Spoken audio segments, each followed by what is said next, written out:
বাদাখশানের শীত বড়ই নির্মম।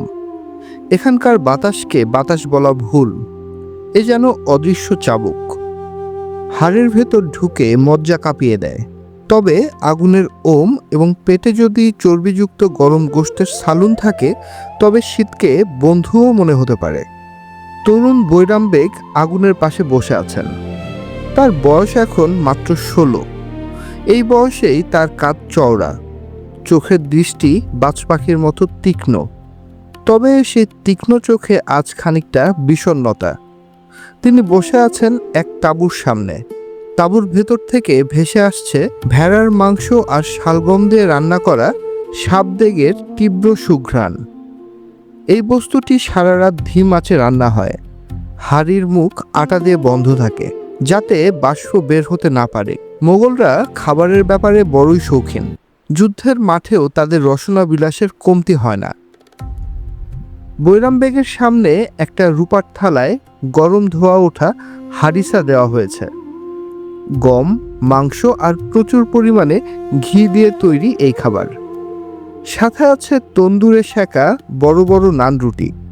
কিন্তু বৈরাম বেগ খাবার স্পর্শ করছেন না। তিনি তাকিয়ে আছেন তার তলোয়ারের দিকে। তলোয়ারটি পারস্যের ইস্পাতে তৈরি। নাম আতেশিজান, বাংলায় প্রাণের আগুন। তার এক সঙ্গী নাম ইসমাইল পাশে এসে বসল। ইসমাইল বলল, মির্জা, খাবার জুড়িয়ে যাচ্ছে। বাদাখশানের শীতে খাবার একবার ঠান্ডা হয়ে গেলে তা আর পাথরের চেয়ে কম শক্ত থাকে না। বৈরাম বেগ হাসলেন, ম্লান হাসি। তিনি বললেন, ইসমাইল, ইতিহাস কারা লেখে জানো? ইসমাইল মাংসের হাড় চিবুতে চিবুতে বলল, যারা জিততে পারে ভুল। ইতিহাস লেখে তারা যারা মনে রাখতে পারে। আমার পূর্বপুরুষরা কারাকুইনলু বা কৃষ্ণমেশ বংশের তুর্কমান ছিলেন। তাদের পতাকায় ছিল কালো ভেড়ার ছবি। আজ সেই পতাকা নেই, কিন্তু রক্ত তো আছে। আমি ভাবছি, আমার তলোয়ার কি সেই রক্তের মান রাখতে পারবে? ইসমাইল এসব গভীর কথার অর্থ বোঝে না। সে জানে যুদ্ধ এবং খাবার। সে বলল, বাদশাহ বাবর আপনাকে ডেকেছেন। তিনি নাকি স্বপ্নে তরমুজ দেখেছেন, ফারগানার তরমুজ। তার মন খারাপ, তিনি কবিতা শুনতে চান। জহিরুদ্দিন মুহাম্মদ বাবর অদ্ভুত এক মানুষ। এক হাতে তলোয়ার চালিয়ে মানুষের মুন্ডু নামিয়ে দেন, পর মুহূর্তেই সেই রক্তমাখা হাতে কাগজ কলম নিয়ে বসে যান কবিতা লিখতে। তিনি নাকি নিজের আত্মজীবনী লিখছেন, নাম হবে বাবরনামা।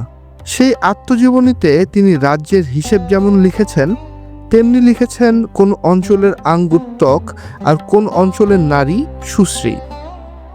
বাবরের তাঁবুতে ঢোকার অনুমতি পেলেন বৈরাম বেগ। তাঁবুর ভেতর এলাহি কারবার, বড় বড় মশাল জ্বলছে। কার্পেটের উপর বসে আছেন বাবর।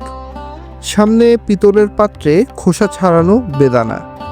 বাবরের পরনে সাধারণ সুতির চোগা, কিন্তু মাথায় হীরা বসানো পাগড়ি। সেই হীরার দুটিতে তাঁবুর ভেতরটা দিনের মতো ঝলমল করছে। বাবর বৈরামকে দেখে ইশারায় কাছে ডেকে নিলেন। এসো বৈরাম, শুনলাম তুমি নাকি ফার্সি বয়াত ভালো আবৃত্তি করতে পারো। বৈরাম বেগ কুর্নিশ করে বললেন, জাহাবানা, আমি সামান্য সৈনিক, কবিতার কি বুঝি? বাবর হাসলেন। সেই হাসিতে শিশুসুলভ সরলতা আছে। সৈনিক হলেই কি হৃদয় থাকতে নেই? শোনো, আমার মন বড়ই চঞ্চল। হিন্দুস্তানের আবহাওয়া আমার সহ্য হচ্ছে না। এখানকার মানুষগুলো কেমন যেন শুকনো। এদের আম ভালো, কিন্তু তরমুজ জঘন্য। আমাকে শোনাও তো দেখি, হাফিজের কিছু কালাম শোনাও। বৈরাম বেগ দ্বিধা করলেন না। তিনি ভরাট গলায় আবৃত্তি শুরু করলেন। আগার তুর্কি সিরাজি বেদাস্ত আর দিল ইমারা বেখাল ই হিদু ইস বাখশাম সমরকান্ত ও বুখারারা। অর্থ, যদি সেই সিরাজি সুন্দরী আমার মন জয় করে নেয়, তবে আমি তার গালের ওই কালো তিলের বিনিময়ে সমরকন্দ আর বুখারা বিলিয়ে দেব। বাবর চোখ বন্ধ করে শুনলেন। আবৃত্তি শেষ হলে তিনি দীর্ঘ নিঃশ্বাস ফেললেন। বললেন, সমরকন্দ, আহা সমরকন্দ। বৈরাম, তুমি কি জানো সমরকন্দের রুটি কত মিষ্টি? না জাহাবানা। জেনে কাজ নেই, জানলে লোভ বাড়বে। শোনো যুবক, তোমার গলায় জোর আছে। যার গলায় জোর থাকে তার তলোয়ারেও জোর থাকে। তুমি শিয়া, আমি সুন্নি। আমার আমিরা অনেকেই তোমাকে পছন্দ করে না, কিন্তু আমি মানুষের চোখের দিকে তাকালে তার ভেতরটা দেখতে পাই। তোমার চোখে আমি বিশ্বস্ততা দেখেছি, আর দেখেছি আগুন। বাবর এক মুঠো বেদানা তুলে বৈরামের দিকে বাড়িয়ে দিলেন। এটি পরম সম্মানের লক্ষণ। বাদশাহ নিজের খাবার কাউকে সাধছেন মানে তাকে তিনি আপন করে নিলেন। বৈরাম, আজ থেকে তুমি আমার সাথে ছায়ার মতো থাকবে। আমার ছেলে হুমায়ুন বড়ই কোমল হৃদয়ের, তাকে রক্ষা করার জন্য একটা ইস্পাতের দেয়াল দরকার। তুমি কি সেই দেয়াল হবে? বৈরাম বেগ বেদানার দানাগুলো হাতে নিলেন। তার মনে হলো এগুলো সাধারণ কোনো ফল নয়, এগুলি এক একটা মোগল সাম্রাজ্যের নক্ষত্র। তিনি নতজানু হয়ে বললেন, জাহাপনা, এই কৃষ্ণমেষ বংশের শেষ রক্তবিন্দু থাকা পর্যন্ত মোগল সালতানাতের ওপর কোনো আঁচড় আমি লাগতে দেব না। তাঁবু থেকে যখন বৈরাম বের হলেন, তখন বাইরে তুষারপাত শুরু হয়েছে। সাদা তুষারে ঢাকা পড়ছে কালো মাটি। ইতিহাস বড়ই অদ্ভুত জিনিস। সে কাউকে রাজা বানায়, কাউকে বানায় সেনাপতি, আর কাউকে বানায় শুধুই সাক্ষী। আজকের রাতটা সুন্দর। বাতাসে পোড়া মাংসের গন্ধ, আর আকাশে এক ফালি চাঁদ। চাঁদের দিকে তাকিয়ে বৈরামের মনে হলো চাঁদটাকে একটা বিশাল রুটির মতো লাগছে। ক্ষুধার্ত পেটে চাঁদকে রুটি মনে হওয়া অস্বাভাবিক কিছু নয়। তিনি নিজের তাঁবুর দিকে হাঁটতে শুরু করলেন। পকেটে বাবরের দেওয়া বেদানা, মনে হচ্ছে পকেটে এক মুঠো মানিক নিয়ে তিনি হাঁটছেন। দূরে কোথাও একটা শেয়াল ডেকে উঠল। মোগলরা বলে যাত্রা শুরুর আগে শেয়ালের ডাক নাকি শুভ লক্ষণ। কে জানে, শেয়াল তো আর মানুষের ভাগ্য গণনা করতে জানে না। সে শুধু জানে রাত হয়েছে, শিকার ধরতে হবে। শিকারীরা চিরকালই ওত পেতে থাকে। বাবর হয়তো সেটা বুঝতে পেরেছিলেন। বাদাখশানের সেই রাতের পর বেশি দিন তিনি আর বাঁচেননি। কথিত আছে, ছেলে হুমায়ুনের কঠিন অসুখের সময় তিনি আল্লাহর কাছে ছেলের রোগ নিজে নিয়ে নেওয়ার প্রার্থনা করেছিলেন। ইতিহাস বলে আল্লাহ সেই অদ্ভুত প্রার্থনা কবুল করেছিলেন। বাবর মারা গেলেন, আর আগ্রার সিংহাসনে বসলেন নাসিরউদ্দিন মোহাম্মদ হুমায়ুন। হুমায়ুন মানুষটা ভারী অদ্ভুত। বাপের তলোয়ারের জোর তিনি পাননি, পেয়েছেন শুধু আফিমের নেশা আর নক্ষত্রের প্রতি ঝোঁক। তিনি দরবারে অদ্ভুত সব নিয়ম চালু করলেন। তার দরবারের লোকেরা 3 ভাগে বিভক্ত: আহলিয়ে দৌলত, আহলিয়ে সাদাত এবং আহলিয়ে মুরাদ। সবচেয়ে আশ্চর্যের বিষয় হলো তার পোশাকের নিয়ম। গ্রহ নক্ষত্রের অবস্থানের উপর ভিত্তি করে সপ্তাহের এক এক দিন তিনি এক এক রঙের পোশাক পরার নিয়ম জারি করলেন। রবিবার সূর্যের দিন, তাই হলুদ; সোমবার চাঁদের দিন, তাই সাদা; মঙ্গলবার মঙ্গলের দিন, তাই লাল। এরকম একদিন আগ্রার প্রাসাদে মুজফ্ফর রান্না হয়েছে। জাফরান, পেস্তা বাটা আর প্রচুর ঘি দিয়ে তৈরি এই মিষ্টি পোলাও মোগলদের খুবই প্রিয়। হুমায়ুন রূপার চামচে সেই পোলাও খাচ্ছেন, আর একটা তামার অ্যাস্ট্রোলেপ নেড়েচেড়ে দেখছেন। বৈরাম বেগ দরবারে ঢুকলেন। তার বয়স এখন 25 পেরিয়েছে। চোয়াল আরো শক্ত হয়েছে। বাদাখশানের সেই তরুণ এখন মুঘল বাহিনীর অন্যতম সেনাপতি। তিনি কুর্নিশ করে বললেন, জাহাপানা, একটা দুঃসংবাদ আছে। শের খান নামের এক আফগান বিহারের সুরজগড় দখল করেছে। সে এখন নিজেকে শেরশাহ বলে ডাকছে। আমাদের এখনই তাকে থামানো দরকার। হুমায়ুন নির্বিকার। তিনি অ্যাস্ট্রোলেপ থেকে চোখ না সরিয়ে বললেন, বৈরাম, তুমি কি জানো মঙ্গল গ্রহ আজ বক্রপথে? এখন যুদ্ধযাত্রার সময় নয়। বাবুর্চি আর জাফরানটা বড় ভালো রেঁধেছে। বৈরাম খান দীর্ঘ নিঃশ্বাস ফেললেন। এই মানুষটাকে রক্ষা করার জন্য বাবর তাকে নির্দেশ দিয়েছিলেন, কিন্তু যে মানুষ নিজেই নিজেকে রক্ষা করতে চায় না, তাকে কে বাঁচাবে? এরপর ইতিহাস দ্রুত মোড় নিল। মুজফ্ফর আর আফিমের নেশায় বুধ মোগল বাহিনী চৌসা আর কনৌজের প্রান্তরে শেরশাহের আফগানদের কাছে তাসের ঘরের মতো ভেঙে পড়েছিল।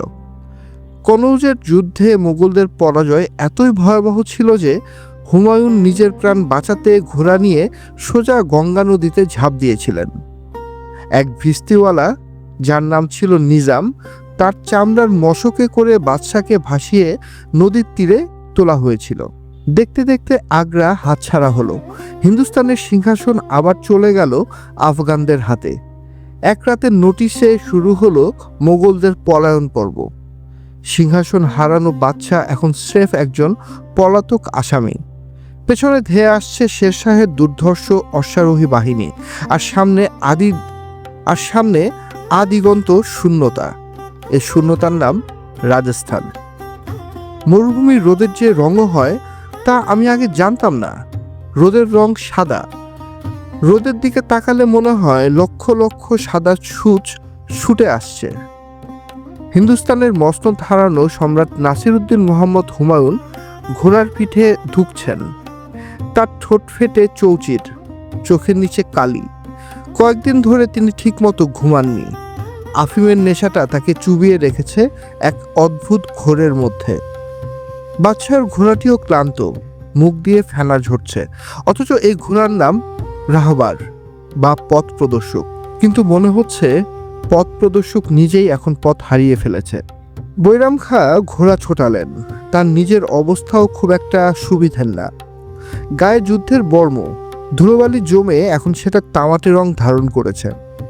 সিন্ধু নদের তীরের এই রুক্ষ প্রান্তর বড়ই নিষ্ঠুর। এখানে পানি সোনার চেয়েও দামি। এক বাবলা গাছের নিচে বাদশা থামলেন। গাছ বলা ভুল, কাটা ভর্তি ঝোপ, ছায়া নেই বললেই চলে। হুমায়ুন ঘোড়া থেকে নামতে গিয়ে হুমড়ি খেয়ে পড়লেন।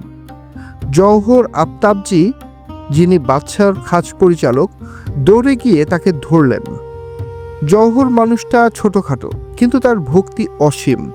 সে সবসময় কোমরে একটা পানির মশক আর বাদশার আফিমের কৌটা নিয়ে ঘুরে বেড়ায়। হুমায়ুন বালিতে বসে হাঁপাতে হাঁপাতে বললেন, জওহর, পানি। জওহর মশক এগিয়ে দিলেন। মশকে পানি নেই, আছে কাদা মেশানো ঘোলা তরল। বাদশা তাই এক ঢোক খেলেন। তার মুখ বিকৃত হয়ে গেল। তিনি বললেন, শেরশাহ কি আমাকে এক ফোঁটা পরিষ্কার পানিও খেতে দেবে না? বৈরাম খান এগিয়ে এলেন। তিনি হাঁটু গেড়ে বসলেন হুমায়ুনের সামনে। জাহাপনা, আমাদের এগোতে হবে। পেছনে শেরশাহের গুপ্তচরেরা আসছে। মালদেব রাঠোর আমাদের সাথে বিশ্বাসঘাতকতা করেছে। এখানে বেশিক্ষণ থাকা নিরাপদ নয়। হুমায়ুন ঘোলা চোখে তাকালেন, বললেন, বৈরাম, তুমি কি জানো শনি গ্রহ এখন কোন রাশিতে? বৈরাম খাঁ দীর্ঘ নিঃশ্বাস গোপন করলেন। রাজ্য হাতছাড়া, জীবন যায় যায় অবস্থা, অথচ এই মানুষটি ভাবছেন শনি গ্রহ নিয়ে। হুমায়ুন নিজেই উত্তর দিলেন, শনি এখন তুলা রাশিতে।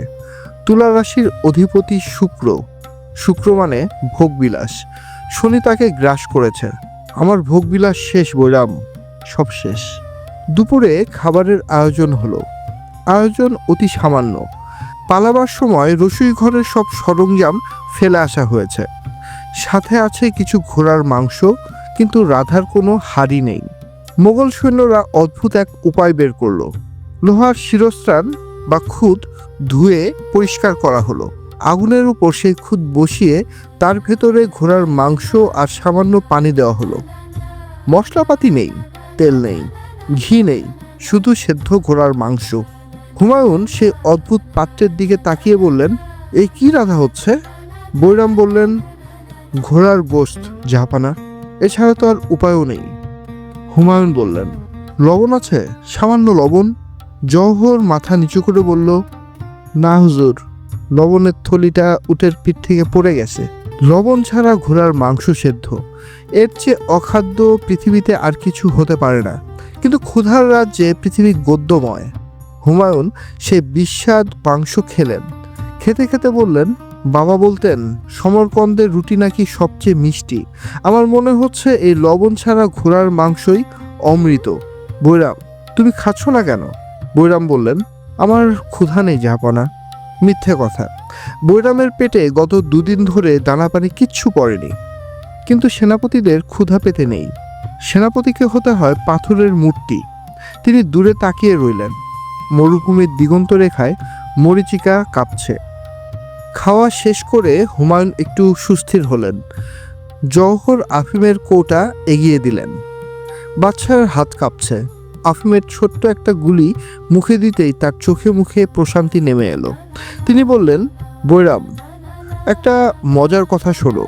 পারস্যের শাহ তামাশ নাকি আমাকে আশ্রয় দিতে রাজি হয়েছেন, কিন্তু একটা শর্ত আছে। কি শর্ত জাহাপনা? আমাকে শিয়া ধর্ম গ্রহণ করতে হবে। চিন্তা করো অবস্থা, হিন্দুস্তানের বাদশা আজ ধর্মের ভিখারি। বৈরাম খাঁ নিজেও শিয়া, কিন্তু তিনি চুপ করে রইলেন। তিনি জানেন রাজনীতিতে ধর্ম হলো দাবা খেলার বোরের মতো। প্রয়োজনে তাকে সামনে চলতে হয়, প্রয়োজনে বিসর্জন দিতে হয়। বৈরাম খাঁ বললেন, জাহাপনা, জীবন থাকলে ধর্ম পালন করা যাবে, আগে জীবন বাঁচাতে হবে। 7 মাস যা চান তাই দিন। শুধু মনে রাখবেন, বাঘ যখন পিছু হটে তখন সে ভয় পায় না, সে লাফ দেওয়ার প্রস্তুতি নেয়। হুমায়ুন হাসলেন। আফিমের ঘোরে তার হাসিটা করুণ দেখালো। তুমি আমাকে সাহস দিচ্ছ বৈরাম, ভালো, খুব ভালো। কিন্তু আমার মন পড়ে আছে আমার ছোট্ট ভাই কামরানের কাছে। সে আমার ছেলেটাকে আটকে রেখেছে। জালাল, আমার ছোট্ট জালাল। ওর বয়স এখন কত হলো জহর? জহর বলল, 2 বছর পূর্ণ হতে চলল হুজুর। আহারে, কাবুল কত দূর? আচ্ছা বৈরাম, শেরশাহ লোকটা কি খুবই খারাপ? সে তো আফগান, আফগানরা মেহমানদারিতে দরাজ হয়, সে কেন আমাকে তাড়া করছে বলো তো? বাদশার এসব বালখিল্য প্রশ্নের উত্তর বৈরাম খাঁয়ের জানা নেই। তিনি উঠে দাঁড়ালেন। আকাশে চিল উঠছে। মরুভূমিতে চিল ওড়া খারাপ লক্ষণ। এর মানে আশেপাশে কোথাও মরা জন্তু পড়ে আছে কিংবা শীঘ্রই পড়বে। হঠাৎ দূরে ধুলোর ঝড় দেখা গেল, ঘোড়ার খুরের আওয়াজ। বৈরাম তলোয়ার বের করলেন। আতেশি যান রোদে ঝকঝক করে উঠল। তিনি চিৎকার করে সৈন্যদের বললেন, তৈরি হও, মোগলরা মরে কিন্তু পিঠ দেখায় না, তৈরি হও তোমরা। হুমায়ুন তখনও বসে আছেন। তিনি বালির ওপর আঙ্গুল দিয়ে কিছু একটা আঁকছেন, হয়তো কোনো নক্ষত্রের ছবি কিংবা নিজের ভাগ্যলিপি। ইতিহাস বড় নির্মম। সে একজন রাজাকে ভিখারি বানায়, আবার একজন সেনাপতিকে বানায় রক্ষাকর্তা। এই তপ্ত মরুভূমিতে বৈরাম খাঁ আজ শুধু একজন সেনাপতি নন, তিনি মুঘল সালতানাতের শেষ প্রদীপটি আগলে রাখা এক অতন্দ্র প্রহরী। যুদ্ধটা হবে কিনা বোঝা যাচ্ছে না। আগন্তুকরা কাছে আসছে, ধুলোর ঝড়ে তাদের পতাকা দেখা যাচ্ছে না। বৈরাম খাঁ ঘোড়ায় চাপলেন, তার চোয়াল শক্ত। এদিকে হুমায়ুন গুনগুন করে কবিতা আওড়াচ্ছেন। বজিদ আস্ত, বজিদ আস্ত, দিলিমন হাজার বাড়ি বজিদ আস্ত।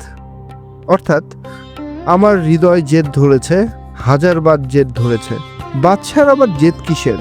সিংহাসনের নাকি বেঁচে থাকার? বৈরাম খাঁ তা জানেন না। তিনি শুধু জানেন এই লোকটাকে বাঁচাতে হবে, কারণ এই লোকটা বেঁচে থাকলেই একদিন হিন্দুস্তানের মাটিতে আবারও মোগলদের নিশান উড়বে। ধুলোর ঝড়টা কাছে আসতে দেখা গেল ওরা শেরশাহের সৈন্য নয়, ওরা অমরকোটের রানাপ্রসাদের লোক। এই অমরকোটেই জন্ম হয়েছিল আকবরের, কিন্তু সে অনেক পরের কথা। আপাতত হুমায়ুনের গন্তব্য পারস্য, শাহ তামাশপের দরবারে। পারস্যের কাজভিন শহরের প্রাসাদে এক অদ্ভুত ভোজের আয়োজন হয়েছে। শাহ তামাশ বসে আছেন রত্নখচিত সিংহাসনে। তার সামনে রূপার পাত্রে ফিসিনজান নামের এক খাবার।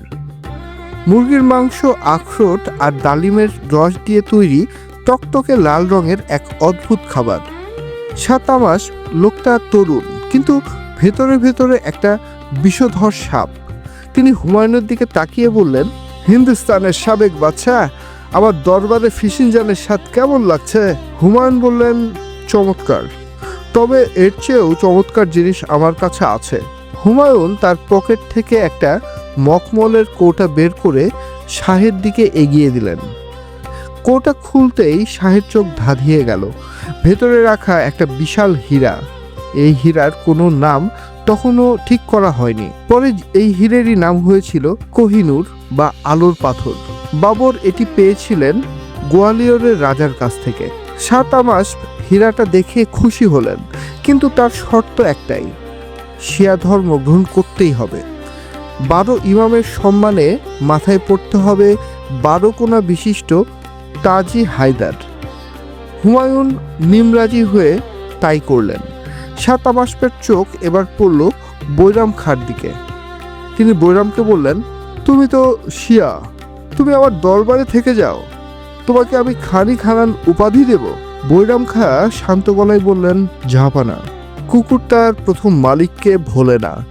আমি বাবুর বাদশার নুন খেয়েছি। আমার জীবন হুমায়ুনের ছায়ায় বাঁধা।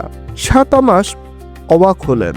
তিনি হুমায়ুনকে 14,000 অশ্বারোহী সৈন্য দিলেন হিন্দুস্তান পুনরুদ্ধারের জন্য। ইতিহাসের চাকা ঘুরতে সময় লাগে না। যে হুমায়ুন একদিন এক গ্লাস পানির জন্য বনভূমিতে ঢুকেছিলেন, 15 বছর পর সেই হুমায়ুন আবার দিল্লির সিংহাসনে বসলেন। মাঝখানে অনেক রক্তপাত হয়েছে। হুমায়ুন তার নিজের ভাই কামরানকে অন্ধ করে দিয়েছেন। সিংহাসন বড় অদ্ভুত জিনিস। সে রক্তের সম্পর্ক চেনে না, সে শুধু চেনে ক্ষমতার জোর। হুমায়ুন অবশ্য বেশি দিন রাজত্ব করতে পারলেন না। 1556 সালের শীতকাল। দিল্লির আবহাওয়া তখন বেশ ঠান্ডা। হুমায়ুন তার পাঠাগার শেরমন্ডলের ছাদে বসে আছেন। তিনি শুক্র গ্রহ দেখার জন্য অপেক্ষা করছেন। তার হাতে একটা বইয়ের নাম আখলাকি নাসিরি। হঠাৎ দূরে কোথাও মাগরিবের আজান শোনা গেল। হুমায়ুন মানুষটা ধার্মিক। আজান শুনে তিনি তড়িঘড়ি করে ছাদের সিঁড়ি দিয়ে নামতে গেলেন। সিঁড়িগুলো খাড়া। হুমায়ুনের পরনে ছিল লম্বা চোগা। তার পা চোগার ভেতরে আটকে গেল। বাচ্চা হুমায়ুন সিঁড়ি থেকে গড়িয়ে পড়লেন। মাথায় প্রচণ্ড আঘাত লাগলো। যে মাথা থেকে হিন্দুস্তানের ভাগ্য নির্ধারিত হওয়ার কথা, সে মাথা ফেটে রক্ত বের হতে লাগলো। পাথরের সিঁড়িতে লাল রক্তে এক অদ্ভুত নকশা তৈরি হলো। খবরটা বৈরাম খাঁর কাছে যখন পৌঁছলো, তিনি তখন পাঞ্জাবের কালানৌরে, তার সাথে কিশোর আকবর। বৈরাম খাঁ আকাশের দিকে তাকালেন। আকাশে একটাও তারা নেই। তিনি বুঝতে পারলেন বাবর বাদশার সেই বেদানার ঋণ শোধ করার সময় এবার সত্যিই এসেছে। এক মাতৃহীন পিতৃহীন বালককে এখন তার নিজের কাঁধে তুলে নিতে হবে। মুঘল সালতানাতের ভার এখন একটা 14 বছরের ছেলের কাঁধে, আর সেই ছেলের ভার বৈরাম খাঁর কাঁধে। কালানৌরের এক ইটের তৈরি সাধারণ বেদিতে কিশোর আকবরকে বসানো হলো। বৈরাম খাঁ নিজের হাতে তাকে মুকুট পরিয়ে দিলেন। শুরু হলো এক নতুন যুগ, আকবরের যুগ। কিন্তু এই যুগের অন্ধকার দিকটা বৈরাম খাঁ তখনও দেখতে পাননি। পাঞ্জাবের কালানৌর জায়গাটা খুব একটা আহামরি কিছু নয়, কিন্তু ইতিহাস অদ্ভুত। সে মাঝে মাঝে খুব সাধারণ মাটির ঢিবিকেও অমর করে দেয়। 13 বছরের কিশোর জালালউদ্দিন মুহাম্মদ আকবর ইটের তৈরি এক অস্থায়ী বেদিতে বসে আছেন। তার মাথায় মুঘল সালতানাতের সেই বিশাল পাগড়ি, যা তার কিশোর ঘাড়ে বড্ড ভারী ঠেকছে। পাশে তলোয়ার হাতে দাঁড়িয়ে আছেন বৈরাম খাঁ। তিনি এখন আর শুধু সেনাপতি নন, তিনি খানি খানান, রাজাধিরাজদের প্রধান। হিন্দুস্তানের ভাগ্য তখনও অনিশ্চিত। হেমচন্দ্র বিক্রমাদিত্য ওরফে হিমু তখন দিল্লির মসনদ দখল করে বসে আছেন। হিমু সাধারণ মানুষ নন। তিনি একাই 22টি যুদ্ধে জয়ী হয়েছেন। সাল 1556, পানিপথের দ্বিতীয় যুদ্ধ। মোগলরা সংখ্যার দিক থেকে হিমুর চেয়ে অনেক পিছিয়ে। হিমুর বিশাল হাতি হাওয়ায় যখন মোগল বাহিনীর দিকে ধেয়ে আসছিল, তখন জয় প্রায় নিশ্চিত ছিল আফগানদের। কিন্তু ঠিক সেই মুহূর্তে একটা লক্ষ্যভ্রষ্ট তীর এসে বিঁধল হিমুর চোখে। বৈরাম খাঁ এক মুহূর্ত দেরি করেননি আর। তিনি জানতেন দয়া হলো রাজনীতির বিষ। তিনি হিমুর মুন্ডুচ্ছেদ করে কিশোর আকবরকে দেখালেন। আকবর সেদিন শিউরে উঠেছিলেন, কারণ তিনি এই রক্তের নির্মম খেলা আগে কখনো দেখেননি। বৈরাম খাঁ শান্ত গলায় বলেছিলেন, জাহাপানা, সিংহাসন কোনো ফুলের বিছানা নয়। এর তলায় রক্ত থাকতে হয়, নইলে এটি নড়বড়ে হয়ে যায়। পরবর্তী 4 বছর বৈরাম খাঁ ছিলেন হিন্দুস্তানের অলিখিত সম্রাট। আকবর তখন ঘুড়ি ওড়ায়, কবুতর নিয়ে খেলে, বৈরাম খাঁ রাজ্য চালায়। আগ্রার দুর্গে আজ এক অদ্ভুত খাবার রান্না হয়েছে। এর নাম মতি পোলাও। মোগল বাবুর্চিখানায় এই খাবার রোজ রোজ রাঁধা হয় না। এর প্রস্তুত প্রণালী বড়ই জটিল। পোলাওয়ের চাল সেদ্ধ করার আগে প্রতিটি চালের দানায় নাকি সুই দিয়ে ছিদ্র করা হয়। তারপর সেই ছিদ্রের ভিতরে ভরা হয় তরল সোনা ও রূপার প্রলেপ। রান্নার পর ভাতের দানাগুলো মুক্তোর মতো চকচক করে। এর সাথে পরিবেশন করা হয়েছে হরিণের মাংসের মুসাল্লাম। আস্ত হরিণ মশলা দিয়ে ভাপে সেদ্ধ করে পেটের ভেতর পুর হিসেবে দেওয়া হয়েছে কাজু, পেস্তা আর কিশমিশ। সম্রাট জালালউদ্দিন মোহাম্মদ আকবর এবং তার অভিভাবক বৈরাম খাঁ মুখোমুখি বসে আছেন। মাঝখানে এই রাজকীয় দস্তরখান। আকবরের বয়স এখন 18। গোফের রেখা স্পষ্ট হয়েছে, কাঁধ চওড়া হয়েছে, কিন্তু তার চোখের দৃষ্টি এখনো মাটির দিকে। তিনি তার খান বাবার চোখের দিকে তাকাতে পারছেন না। বৈরাম খাঁ খাচ্ছেন না, তিনি বৃদ্ধ হয়েছেন। পানিপথের দ্বিতীয় যুদ্ধে হিমুর চোখে তীর বিধিয়ে হিন্দুস্তানের মসনদ তিনি এক হাতে আকবরকে উপহারই দিয়েছিলেন। সে হাত আজ কাঁপছে। বৈরাম খাঁ ধীর গলায় বললেন, জাহাপানা, মতি পোলাও কি আপনার পছন্দ হয়েছে? আকবর মৃদু স্বরে বললেন, চমৎকার হয়েছে খান বাবা, কিন্তু আপনি খাচ্ছেন না কেন? বৃদ্ধ হলে মানুষের ক্ষুধা মরে যায়, শুধু তৃষ্ণা থাকে। আমার তৃষ্ণা মিটে গেছে। আকবর চুপ করে রইলেন। তিনি জানেন খান বাবা কি বলতে চাইছেন। দরবারের হাওয়া বদলে গেছে। মহামাঙ্গা, যিনি আকবরের পালক মাতা, এবং তার পুত্র আদম খাঁ আকবরের কানে বিষ ঢেলেছে। তারা বলেছে বৈরাম খাঁ নাকি নিজেকেই বাদশা ভাবেন। এখনই লাগাম না টানলে মোগল সাম্রাজ্য তার পকেটে চলে যাবে। অথচ ইতিহাস বলছে সুযোগ যদি কারো থেকে থাকে তা ছিল বৈরাম খাঁয়েরই। হুমায়ুনের মৃত্যুর পর যখন আকবর নিতান্তই বালক, তখন পুরো সেনাবাহিনী ছিল বৈরামের হাতের মুঠোয়। তিনি চাইলে নিজের নামে খুতবা পাঠ করাতেই পারতেন, কেউ বাধা দেওয়ার ছিল না। কিন্তু তা তিনি সেই সময় করেননি। কেন করেননি? হয়তো ছিল সেই এক রাতে বাদাখশানের তাঁবুতে বাবুরের দেয়া এক মুঠো বেদানার কসম, অথবা হুমায়ুনের সেই অসহায় চাহনি। বৈরাম খাঁ নিজেই আসলে জানেন না আসল কারণ। তিনি শুধু জানতেন রাজরক্তের সাথে বেইমানি করা যায় না।